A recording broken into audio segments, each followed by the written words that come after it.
Hello friends and welcome to another Star Wars Galaxy of Heroes video. This is Thaddeus from Going Nerdy, and today I am coming to you with brand new information, never before heard, never before introduced, information that was given to me specifically, me, Thaddeus from Going Nerdy, along with other game changers. That is right, I have just been added to the program, very excited about it, and that means this information is live, straight from the people, the powers that be. We are finally getting the thing that I've been talking about for months, and if you've seen the cover art, you know exactly what I'm talking about, and that is we are going to be getting Rey's hero journey. Now, I am really excited about this. I have never been more excited about anything in the last few months, actually, and there's a lot of things that I'm so curious about because for me, I think that this is going to not possibly lead spoilers to the movie, but it might give us some indication of what we could expect from the movie. So I'm really excited about that because the people they're really tight-lipped about everything over there. But I'm really stoked. Now, the event, the notice that's going up on the blog, the forum reads as this: earlier this year, we were introduced to Luke for his hero journey. That was a lot of fun, really exciting, which essentially looked at Luke through a new hope. Now that is going to be crucial. You could experience iconic events from the film and eventually unlock the next evolution of the character, Commander Luke Skywalker. Coming soon to Star Wars Galaxy of Heroes, you'll be able to live Rey's adventures through the Hero's Journey special event. Experience some of her most thrilling moments as she progresses from a humble scavenger to making new allies to finding the legendary Luke Skywalker. So that right there tells us exactly what this event is going to look like. Now, I'm going to speculate because we do not have information as to what it looks like. I do believe this will be that they are using the Commander Luke event as a prototype for this, and that's where all of my speculation, that coupled with the movie, coupled with this think machine up here, I'm really excited, and I'll talk about that. But if you do not have Rey Scavenger, we don't know what Rey parentheses is going to be.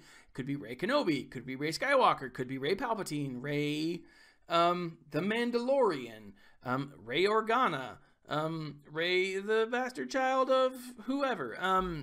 We don't know. We have no idea.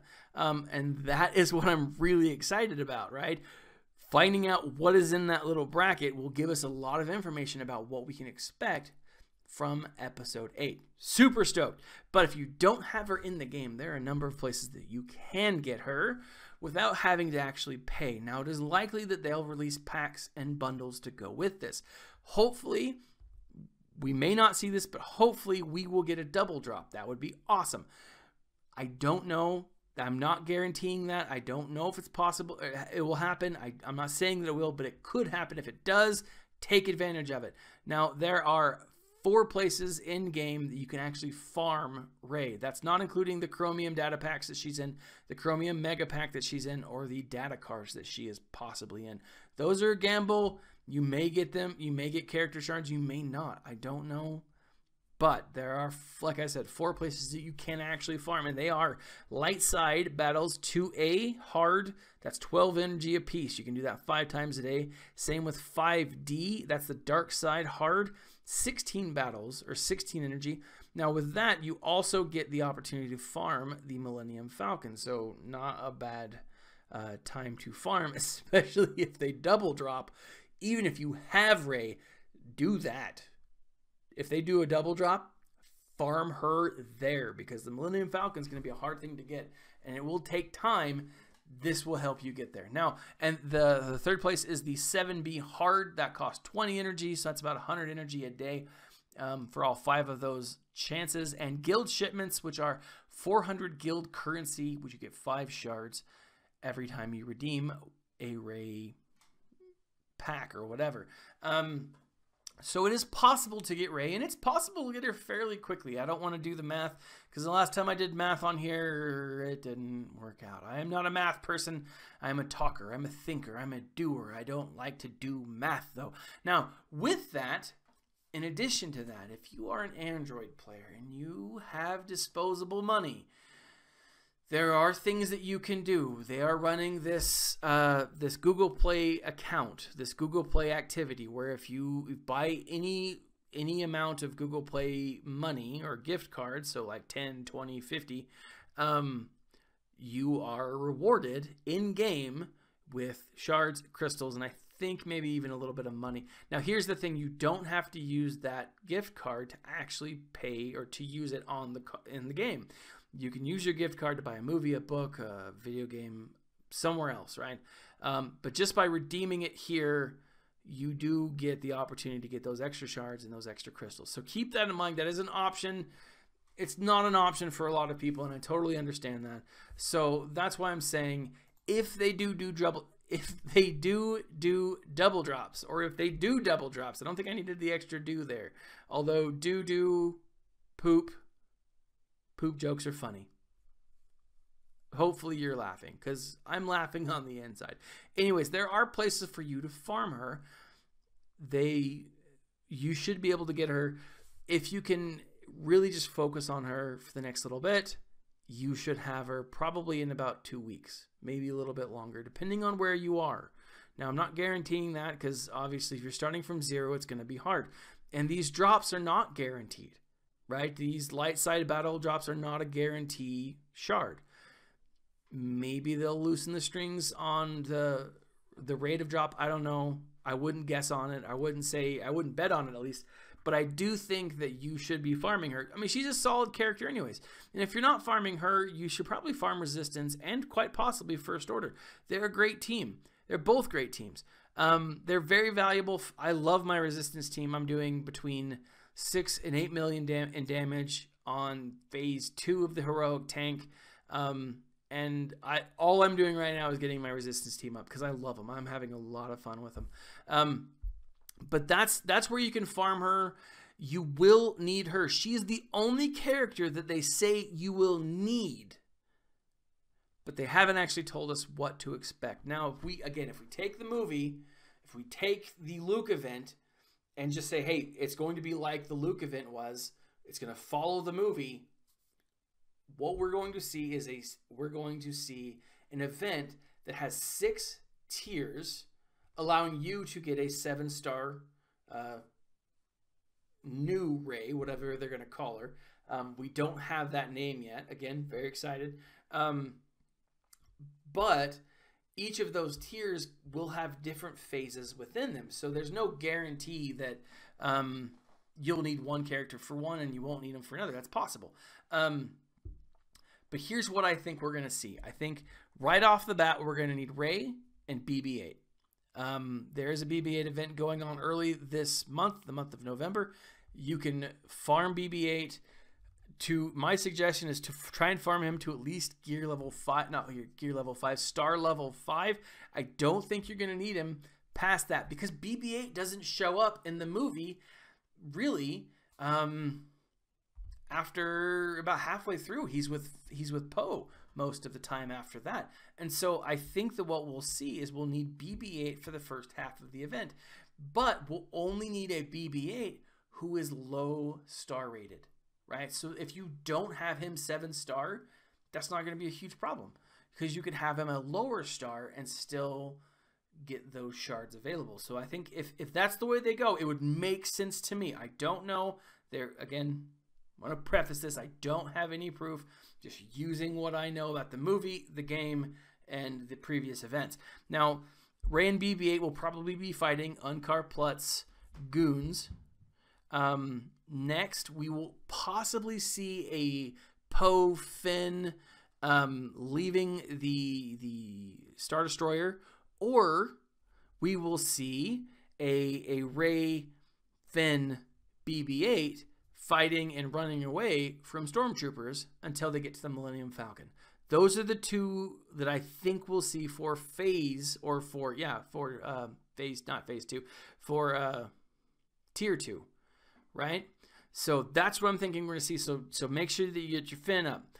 But what happens after they get to the Millennium Falcon? They're brought on board a freighter operated by none other than Veteran Han and Veteran Chewie. Now, this is where I think people could get upset. And if they do double drops, I hope that they let us somehow farm Chewie and Han. Because I do think that you're going to need a 5 or 6 star veteran Han or Chewie. Because what happens after the freighter? Well, they go to Maz Kanata's palace, where what I'm hoping that we see is a one-on-one battle between Finn and the, Stormtrooper TR-8R, or whatever his name is. Traitor, right? That would be awesome. A one-on-one battle. What's likely that we'll see is a Finn, veteran Han, and veteran Chewie combination, right? Because really, those three work together. It would be cool if we got an NPC like Maz Kanata. That would be sweet. Because eventually she's going to be added to the game anyways. Might as well just give her to us. Just do it now. Throw her at us. We're fine. We all need that little orange, chick who starred in Golden Girls. But it is likely that we will need a 5-star, at least a 5-star, veteran Han, veteran Chewie, and veteran and Finn, right? So make sure that you have those characters. And that sucks because, let's face it, Han and Chewie right now are not free-to-play players, or not free-to-play characters. And they're not farmable unless you're willing to pay money. And I'm not, right? My Han and Chewie are, I think, 3-star right now. But, again, hopefully they'll do a double drop. I'm not saying they will. I'm not guaranteeing they will. They've done stuff like that in the past before, so fingers crossed, guys. I guess if we all collectively cross our fingers, maybe the gods of RNG will hear us and listen to our prayers. Now, after the Battle of Maz Kanata, I think that's where we'll see Rey disappear. We could see at the Battle of Takodana, Maz's castle, we could see a Rey versus Kylo. Kind of like this would be the last time that we have a real Scavenger Rey being used. But she would be fighting off against Kylo. I think that would be the case. But in that scene, Rey's using a gun and not the sword, not her staff. So I don't know. I don't know if they're going to stay as true to the film as they possibly can. I think they're going to, though. And if that's the case, I don't think we'll necessarily see that Rey Kylo battle there. Now, moving on, we will have something to do on Starkiller Base. Now, this is where we could see Rey actually fighting her way out of Starkiller Base. Now, we know that she kind of tricks a few guards, or at least one in the form of James Bond. For those of you who don't know, the guard that she tricked was Daniel Craig. So let's face it, she outsmarted James Bond. We could see her fighting her way off of Starkiller Base. We don't necessarily know what trouble she ran into before she met up with Finn, Chewbacca, and Han. But again, we don't see Poe. We don't see BB8 at this point in the story, so I don't think we'll need a strong Poe or a strong BB8. So if you don't have those two characters all the way up, I'd probably get them to at least 5-star if you can. So if you're close from 4 to 5, I would try to make the jump. But if you're going to have to sacrifice time and energy to farm Poe versus maybe Rey, because you're going to need Rey, farm Rey over the others. That is definitely the most important thing. But it will end with Rey, possibly Finn, fighting off against Kylo Ren. Now, what I would like to see is, and I think this makes sense to me. I don't know if we'll see this. But I would love to see that last battle. We are given this new character, this new Rey, and we can use her to unlock herself, right? To be those last final shards. So it'll probably be like the last 100 shards that we need. But we'll use her iteration, that new iteration, to fight Kylo. Now, I don't know if that'll be the case. I think it would be sweet. I think it would be awesome. Because really, up until that point, she doesn't have a lightsaber. And that final battle takes place with her and a lightsaber. And she will need a lightsaber for it. It just makes the most sense. I don't know, though. I don't know. It very well could be a final fight against Scavenger Rey and Kylo. That would also make sense. Not in the movie sense, but it would make sense for the game. Now, again, the last thing that I'm most excited about is what does this going to do for Luke? It does say in the description that she will eventually meet Luke Skywalker. Now, will we see Luke Skywalker in game? Will that be there? Will they just, I don't know, stream the last 5 seconds of the movie? Who knows? I don't know. But I'm excited, and I'm hoping that we'll actually get our first glimpse at what Luke Skywalker would look like in game. So, but that is all I have for you guys today. More information is set to follow. I will probably be able to show you guys some beta footage of Rey's kit sometime later this week, which I'm really excited about. Leave a comment in the section below. Are you excited for this? Are you nervous for this? Do you have your team ready? If you don't, it'll be probably a couple of months before this comes back again. I think 3 to 5 months is what we're at now. But I am very excited, guys. This is a whole new challenge, and I love these Heroes events because they're a lot of fun just to play. And very excited to see how this one plays out and how this one turns out. Leave a comment in the section below. Subscribe, like, share this video with your friends and your guilds. Thank you for watching. This has been Thaddeus from Going Nerdy, and as always, my friends, stay nerdy.